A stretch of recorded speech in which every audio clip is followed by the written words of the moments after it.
जय हिंद साथियों, आज से हम शुरू कर रहे हैं एसएससी के एग्ज़ाम्स के लिए जीके जीएस पीवाईक्यू सीरीज, जिसमें हम सभी एसएससी के एग्ज़ाम जैसे सीजीएल हो गया, CHSL, MTS, CPO, steno, GD, selection post, Delhi police, इसमें जो भी एमसीक्यू टाइप में जीके जीएस के क्वेश्चन पूछे जाते हैं उनको हम इस सीरीज के माध्यम से सभी सब्जेक्ट और टॉपिक वाइज कवर करेंगे। और ये 2023 से लेकर 2026 तक सभी पीवाईक्यू प्रेशन होंगे। और इसमें हम सबसे पहले शुरू कर रहे हैं हिस्ट्री में शुरू कर रहे हैं हम एंशिएंट हिस्ट्री, उसके बाद मिडेवल, फिर करेंगे मॉडर्न हिस्ट्री। ठीक है। और हिस्ट्री क्लास आपको सुबह 9 बजे मिला करेगी हमारे इसी यूट्यूब चैनल पर, और शाम को 7 बजे हम शुरू करेंगे पॉलिटी की क्लास। ठीक है। और वो भी इसी चैनल पर हमारे शुरू होगी, और इसका पीडीएफ आपको हमारे टेलीग्राम ग्रुप में मिल जाएगा, तो आप वहाँ पर जाकर ज्वाइन कर लेना। ठीक है। तो वीडियो को लाइक शेयर कमेंट कर देना, और चैनल पर नए तो चैनल को सब्सक्राइब कर लेना। तो आइए शुरू करते हैं आज की क्लास। तो आज की क्लास का पहला क्वेश्चन है, सिंधु घाटी के लोग निर्माण सामग्री के रूप में मानकीकृत डैश का उपयोग करते थे। तो ये पकाई गई ईंटों का उपयोग करते थे। ठीक है। Option number A. नेक्स्ट है, निम्न में से कौन सा गौतम बुद्ध के जन्म का अनुमानित वर्ष है। तो ये है 560 ईसा पूर्व। ठीक है। Option number A. Gautam Buddha के जन्म का अनुमानित वर्ष 560 ईसा पूर्व है।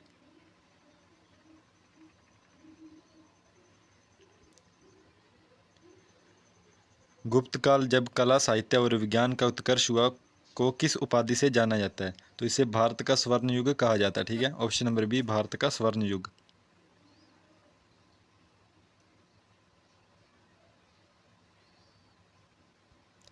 निम्न में से कौन मगध का प्रारंभिक राजा था। तो ये थे अजातशत्रु। ठीक है। Option number A, Ajatashatru Magadh का प्रारंभिक राजा था।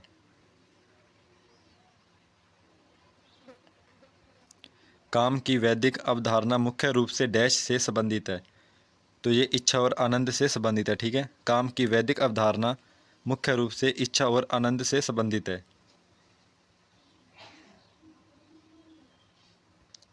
बुद्ध की शिक्षाओं को मुख्य रूप से कहाँ शामिल किया गया था। तो इसको सुत्त पिटक में शामिल किया गया था। ठीक है। ऑप्शन नंबर बी, बुद्ध की शिक्षाओं को मुख्य रूप से सुत्त पिटक में शामिल किया गया था।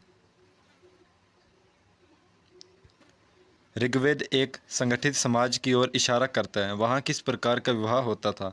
तो वहाँ पर एक विवाह सामान्य नियम था, लेकिन कुछ राजकुमारों ने बहुविवाह भी किया हुआ था। ठीक है। ऑप्शन नंबर डी, ऋग्वेद में।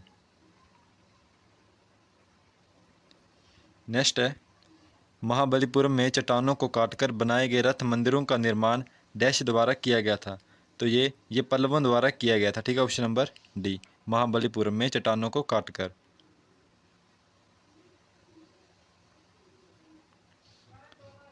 नेक्स्ट है, हड़प्पा निकासी प्रणाली के संदर्भ में निम्न में से कौन सा कथन सही है। तो पहला कथन है यह केवल शहरी उपयोग के लिए था, और सेकंड कथन है यह अत्यधिक उन्नत और सुनियोजित था। तो इसका हो जाएगा ऑप्शन नंबर बी, इसमें केवल सेकंड सत्य है। ठीक है। ऑप्शन नंबर बी, यह अत्यधिक उन्नत और सुनियोजित था। Option number B.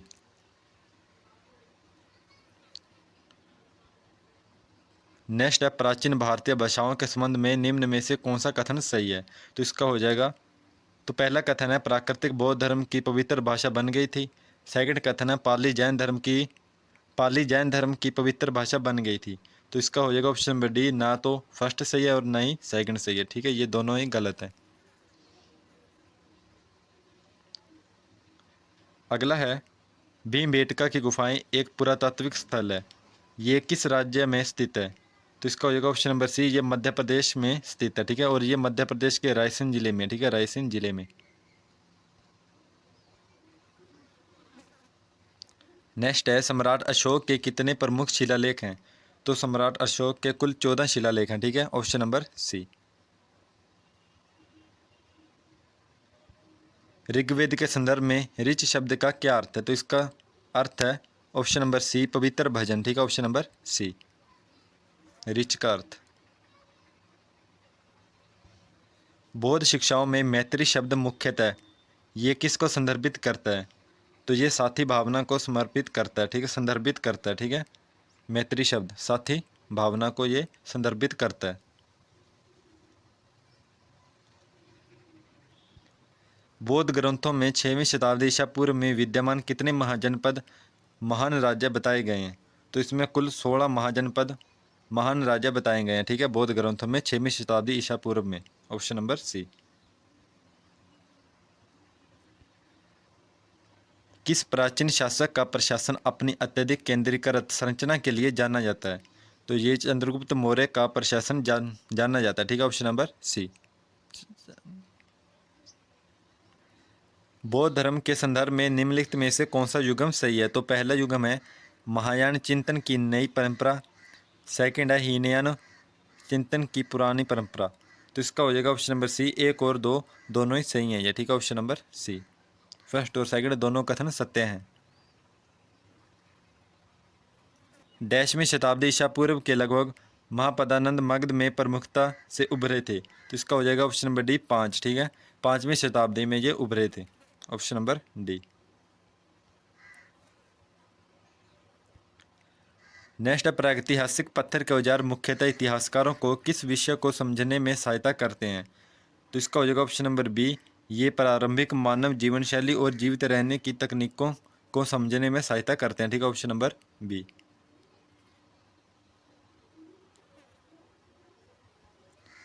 जातक किस भाषा में लिखे गए थे? तो ये पाली भाषा में लिखे गए थे, ठीक है, जातक पाली भाषा में लिखे गए थे। भारत में ताम्रपाषाण कालीन दफनाने की प्रथाओं के बारे में निम्नलिखित में से कौन सा कथन सत्य है? तो पहला कथन है महाराष्ट्र में दफनाने की प्रक्रिया उत्तर दक्षिणी दिशा में होती थी। तो ये इसका सही है। सेकंड कथन है दक्षिण भारत में दफनाने की प्रक्रिया पूर्व पश्चिमी दिशा में होती थी। ये भी इसका राइट है। थर्ड कथन है पश्चिमी बंगाल में दाह संस्कार के बाद दफनाने की प्रक्रिया आम थी। तो ये भी इसका सत्य है। और फोर्थ कथन है ताम्रपाषाण कालीन भारत में सभी दफनाने एक समान थे। तो ये इसका गलत हो जाएगा, ठीक है। तो इसका हो जाएगा ऑप्शन नंबर ए। केवल फर्स्ट, सेकंड और थर्ड ये तीनों सत्य हैं और फोर्थ इसका गलत है, ऑप्शन नंबर ए। नेक्स्ट है किसके शासनकाल में द्वितीय बौद्ध धर्म सम्मेलन आयोजित हुआ था? तो ये काला अशोक के शासनकाल में हुआ था, ठीक है, ऑप्शन नंबर सी। काला अशोक के शासनकाल में द्वितीय बौद्ध धर्म सम्मेलन आयोजित हुआ था।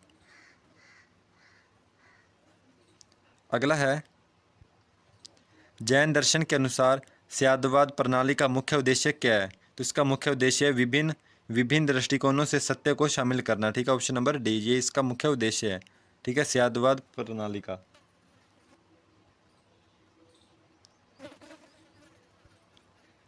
मौर्य राजकीय स्थापत्य को उत्तर मौर्यकालीन स्थापत्य से अलग करने वाली विशेषता कौन सी है?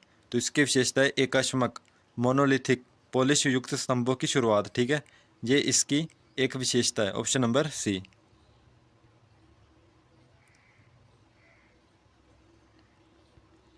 अनेक कुषाण शासकों ने अपनी दैवीय स्थिति दर्शाने के लिए कौन सी उपाधि अपनाई थी? तो इन्होंने देवपुत्र की उपाधि अपनाई थी, ठीक है, ऑप्शन नंबर सी। देवपुत्र की उपाधि इन्होंने अपनाई थी।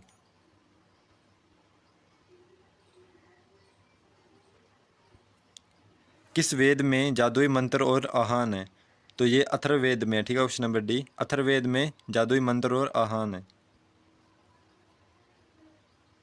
विनयपिटक त्रिपिटक का एक प्रभाग है जिसमें डैश से संबंधित नियम शामिल है। तो इसमें मठवासी अनुशासन और नैतिकता के नियम शामिल है, ठीक है, विनय पिटक में, ऑप्शन नंबर बी। और साथ ही इसकी पीडीएफ आपको हमारे टेलीग्राम ग्रुप में मिल जाएगी, ठीक है। और ये आपके एग्जाम के लिए बहुत महत्वपूर्ण रहने वाले हैं। इससे आपके सभी PYQ क्वेश्चन सब सब्जेक्ट वाइज और टॉपिक वाइज सभी कवर हो जाएंगे अच्छे से, ठीक है। तो आप इस सीरीज को फुल सपोर्ट करना। नेक्स्ट है निम्नलिखित महाजनपदों का उनकी राजधानी से मिलान करें। तो पहला महाजनपद है वत्स, इसकी राजधानी है कौशाम्बी, ठीक है। और सेकंड महाजनपद है मगध, इसकी राजधानी है राजगृह। फिर है कुरु, इसकी राजधानी है इंद्रप्रस्थ। और फिर है अवंती, इसकी राजधानी उज्जैनी, ठीक है। तो इसका हो जाएगा ऑप्शन नंबर ए। फर्स्ट का ए, सेकंड का बी, थर्ड का डी और फोर्थ का सी। यह इसका राइट आंसर हो जाएगा। अगला है भारत में प्रागैतिहासिक काल की मुख्यतः विशेषता क्या है? तो इसकी मुख्य विशेषता है पत्थर उपकरण और लेखन का अभाव, ठीक है, ये इसकी मुख्य विशेषता है प्रागैतिहासिक काल में। अगला है नेक्स्ट है प्रयाग प्रशस्ति, जिसे इलाहाबाद स्तंभ शिलालेख भी कहा जाता है, की रचना ये किसने की थी? तो ये की थी हरिशेन ने, ठीक है, इसकी रचना हरिशेन ने की थी। निम्न में से किसने गौतम बुद्ध को सांसारिक जीवन त्यागने के लिए प्रेरित किया था? तो ये उसको एक तपस्वी जो खुश और शांत दिखाई दे रहा था, ठीक है, ऑप्शन नंबर 20 का राइट हो जाएगा। गौतम बुद्ध को इसने सांसारिक जीवन त्यागने के लिए प्रेरित किया था। हड़प्पा शहरों में डैश ग्रिड पैटर्न का खाका लेआउट था जिसमें सड़कें एक दूसरे को समकोण पर काटती थी। तो ये आयताकार था, ठीक है, रेक्टेंगुलर, ऑप्शन नंबर बी।